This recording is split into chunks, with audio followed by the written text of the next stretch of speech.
Hello everyone, in this video I'm going to show you how to remove page number in Google Doc.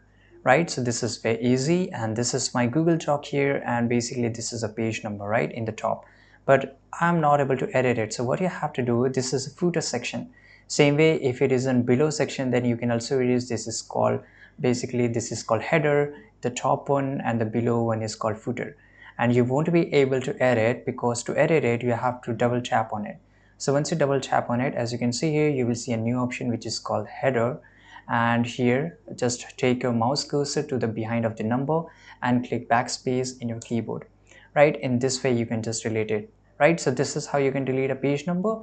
By the way, there's another option which is called, if you click on options, and this is here called page number or remove header, so you can just remove the whole part. Well, this is a different topic, but yeah, I hope you understood how you can remove the number or page number from Google Doc. By the way, if you face this issue, so this is a column number, and if I want to remove all the column number at once, I have to select each and everything here, and as you can see here, this number I have to untap on it.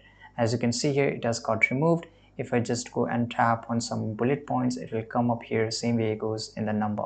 So this is how you can remove, guys. I hope you found this video very useful. Subscribe.